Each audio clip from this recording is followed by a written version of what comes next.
ಹಿಂದೆ ರೂಢದಿಂದ ಇದನ್ನ ಅಕ್ವೈರ್ ಮಾಡಿ ಹಂಚಿಕೆ ಮಾಡವ್ರೆ. ಸಮಸ್ಯೆ ಇತ್ತು. ನಮ್ಮ MLA ಅವರು ಜವಾಬ್ದಾರಿ ತಗೊಂಡು ಈಗ ಲೇಔಟ್ ಮಾಡಿ ಅವ್ರಿಗೆಲ್ರಿಗೂ ಕೂಡ ಯಾರ್ಯಾರು ಹರಾಜಿನಲ್ಲಿ ದುಡ್ಡು ತಗೊಂಡವ್ರೆ ಅವ್ರಿಗೆಲ್ಲ ಸೈಟ್ ಕೊಡ್ತಕ್ಕಂಥ ಕೆಲಸಕ್ಕೆ ಚಾಲನೆ ಕೊಟ್ಟಿದ್ದಾರೆ ನಮ್ಮ ಇಕ್ಬಾಲ್ ಹುಸೇನ್ ಸಾಹೇಬ್ರು. ಕುಮಾರಸ್ವಾಮಿ ಅವರು ನೈಸರ್ಗಿಕ ಮತ್ತೊಂದು ಹೇಳಿದ್ರು ಸರ್, ಯಾವುದೇ ಕಾರಣಕ್ಕೂ ಟೋಲ್ ಕಟ್ಬೇಡಿ, FIR ಆದ್ರೂ ಪರವಾಗಿಲ್ಲ. ಅವ್ರ ಒಬ್ಬ ಕೇಂದ್ರ ಮಂತ್ರಿ ಹೆಂಗ್ ಮಾತಾಡ್ಬೇಕು ಅಂತ ಹೇಳ್ಕೊಡ್ರಿ ನೀವಾರು ಮಾಧ್ಯಮದವ್ರು ರೀ. ಅವ್ರಿಗೆ ಕಾನೂನು ಐತಲ್ವೇನಪ್ಪ, ಕೋರ್ಟ್ಗೆ ಹೋಗ್ಲಿ, ಕೋರ್ಟಲ್ಲಿ ಕಟ್ಟಲ್ಲ ಅಂತ ಹೇಳಿ ಮಾಡ್ಲಿ, ಕಂಟೆಂಪ್ಟ್ ಮಾಡ್ಲಿ, ಮೂವ್ ಮಾಡ್ಲಿ. ಸುಮ್ನೆ ಏನೋ ಒಬ್ಬ ಕೇಂದ್ರ ಮಂತ್ರಿ ಆಗಿ ಜವಾಬ್ದಾರಿಯುತವಾಗಿ ಮಾತಾಡ್ಬೇಕಪ್ಪ. ಸುಮ್ನೆ ಯಾರೋ ರೋಡಲ್ಲಿ ಬೀದಿಲಿ ಹೋಗೋರು ಮಾತಾಡ್ತಾರಲ್ಲ, ಆತರ ಮಾತಾಡೋದು ಬಿಡ್ಬೇಕು. ಕುಮಾರಸ್ವಾಮಿ ಅವ್ರು ಮನವಿ ಮಾಡ್ತೀವಿ. Is senior minister, X chief minister. ಕೇಂದ್ರದಲ್ಲಿ ಅವ್ರದ್ದೇ ಆದಂತ ಜವಾಬ್ದಾರಿ ಇದೆ. ಅಲ್ಲಿ ಕೇಂದ್ರದಲ್ಲಿ ಕೆಲಸ ಮಾಡ್ರಿ ಅಂತ ಕಳ್ಸಿದ್ರೆ ಹೋಗಿ ಬಂದು ಅದೇನೋ ಗಾದೆ ಹೇಳ್ತಾರಲ್ಲ ನಮ್ ಕಡೆ, ಹಂಗೆ ಬೆಳಿಗ್ಗೆ ಬಂದು ಇಲ್ಲಿ ಕೂತಲ್ರಿ ಬಿಡಿದಿಲ್ರಿ. ನಾವು ಮಂತ್ರಿ ಮಾಡಿರೋದವ್ರನ್ನ ಕೇಂದ್ರದಲ್ಲಿ ಕೆಲಸ ಮಾಡ್ಲಿ ಅಂತ ಅಲ್ಲಿಂದ ಅದು ಆದೇಶ ಮಾಡಿಸ್ಲಿ, ಕೇಂದ್ರದಿಂದ ಆದೇಶ ಮಾಡಿಸ್ಲಿ. ಈ ತರ ಆಗಿದೆ, ಇದನ್ನ ಸ್ಟಾಪ್ ಮಾಡಿ ಅಂತ ಆದೇಶ ಮಾಡಿಸ್ಲಿ. ಅದ್ ಬಿಟ್ಬಿಟ್ಟು ಒಂಥರ ಆದಿಲ್ಲಿ ಬೀದಿಲಿ ಬೇರೆ ಬೇರೆಯವ್ರನ್ನ ಮಾಡ್ತಾರಲ್ಲ, ಆ ತರ ಬಿಹೇವಿಯರ್ನ ದಯಮಾಡಿ ಬಿಡ್ಬೇಕು ಅಂತ ಮನವಿ ಮಾಡ್ತೀವಿ. ಹೌದ್ರಿ, ಅವ್ರಿಗೆ ಏನ್ ಕಾಣಿಸ್ತಾ ಇದೆ, ಮುಖ್ಯಮಂತ್ರಿಗಳಿಗೆ ಕೆಟ್ಟ ಹೆಸರು ಬರ್ಬೇಕು. ಅವ್ರ ಮನ್ಸಲ್ಲಿರ್ತಕ್ಕಂಥ ಉದ್ದೇಶನೇ ಅದು. ಹೊಟ್ಟೆ ಒಳಗಡೆ ತೊಳಸ್ತದೆ ಅವ್ರಿಗೆ.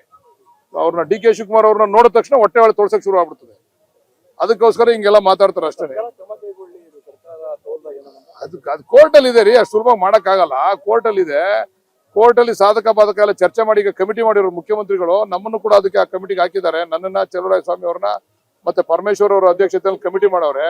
ಆ ಸಬ್ ಕಮಿಟಿ ತೀರ್ಮಾನ ಆದ್ಮೇಲೆ ಕ್ರಮ ತಗೊಂತೀವಿ. ಅವ್ರ ಕೇಳ್ರಿ, ಕೇಂದ್ರ ಸಚಿವರು ಹಂಗ ಹೇಳ್ತಾರೇನ್ರಿ?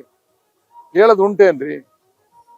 ಅವ್ರೇನಾದ್ರು ಇದ್ರೆ ಕಾನೂನು ರೀತಿಯಲ್ಲಿ ಅವರು ಕೋರ್ಟ್ ಅಲ್ಲಿ ಬೇಕಾದ್ರೆ ಪ್ರಶ್ನೆ ಮಾಡ್ಲಿ, ಅದ್ರ ಮೇಲೆ ಕ್ರಮ ತಗೊಳಕ್ ಹೇಳಿ. ಕೋರ್ಟ್ ಅಲ್ಲಿ ಪ್ರಶ್ನೆ ಮಾಡಿ ಅವರು ಅದು ರೋಡಲ್ಲಿ ನಿಂತ್ಕೊಂಡು ಕಟ್ಬೇಡಿ ಕಣ್ರಿ, ಹೊಡಿರಿ, ಹಿಡ್ಕೊಳ್ರಿ, ಇವೆಲ್ಲ ಏನ್ರಿ? ಒಬ್ಬ ಕೇಂದ್ರ ಮಂತ್ರಿ, ಜವಾಬ್ದಾರಿ ಸ್ಥಾನ ಇರತಕ್ಕಂಥ ಮಂತ್ರಿ ಮಾತಾಡ್ತಕ್ಕಂಥ ರೀತಿ ನೀತಿಗಳ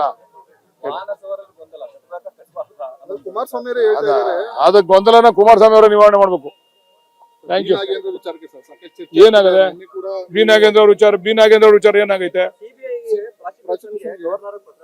ಯಾರು ಆಯ್ತಪ್ಪ, CBI ಯಾರು ಕಂಟ್ರೋಲ್ ರೀ?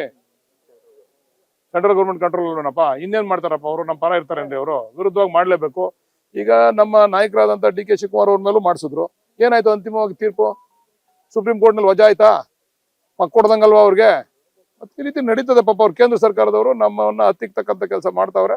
ಅದಕ್ಕೆ ಸರಿಯಾದ ರೀತಿಯಲ್ಲಿ ಉತ್ತರ ಕೊಡ್ತೀವಿ ನಾವು. ಯಾರು ನಡೆಸ್ತಾ ಇಲ್ಲ ಸದನನ? ನಾವು ಚರ್ಚೆಗೆ ಬನ್ನಿ ಅಂತ ಕರಿತಾ ಇದೀವಿ. ಅವ್ರಿಗೆ ಚರ್ಚೆ ಮಾಡೋದಕ್ಕೆ ವಿಷಯನೇ ಇಲ್ಲ ಅವ್ರ ಹತ್ರ. ಸುಮ್ನೆ ನಾಗೇಂದ್ರ ಅವ್ರ ವಿಚಾರ ಇಟ್ಕೊಂಡು ಅನವಶ್ಯಕವಾಗಿ ಗೊಂದಲ ಮಾಡ್ತಾವ್ರೆ.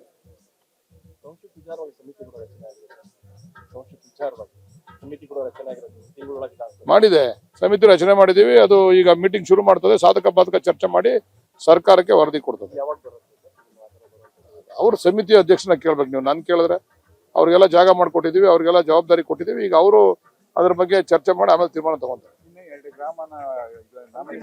ಮಾಡ್ತೀವಿ, ಶೀಘ್ರದಲ್ಲೇ ಮಾಡ್ತೀವಿ. ಅವರು ಕೂಡ ಮಾಡಿಲ್ಲ ಅಂತ ಕೆಲವರು ನಮ್ಮ ಮೇಲೆ ಬಂದು ಗಲಾಟೆ ಮಾಡ್ತಾ ಇದಾರೆ. ಶೀಘ್ರದಲ್ಲೇ ಮಾಡ್ತೀವಿ. ಆಯ್ತು, ಅವ್ರ ಅಭಿಪ್ರಾಯ ಅವ್ರು ಹೇಳಿದ್ರೆ ನಮ್ಮ ಅಭಿಪ್ರಾಯ ತಿಳಿಸ್ತೀವಿ ಮುಂದಿನ ದಿವಸ. DC ಗೆ ಮತ್ತೆ CO ಇಬ್ಬರಿಗೂ ಕೂಡ ಪತ್ರ ಬರೆದಿದ್ದೀನಿ. 3:30 ಇಂದ 5:30ವರೆಗೂ ಎಲ್ಲ ಸರ್ಕಾರಿ ನೌಕರರು ತಮ್ಮ ತಮ್ಮ ಕಚೇರಿನಲ್ಲಿ ಕಡ್ಡಾಯವಾಗಿ ಹಾಜರಾಗಿ ಸಾರ್ವಜನಿಕರ ಅಹವಾಲನ್ನ ಕೇಳಬೇಕು ಅಂತ ಹೇಳಿ ಪತ್ರ ಬರೆದಿದ್ದೀನಿ.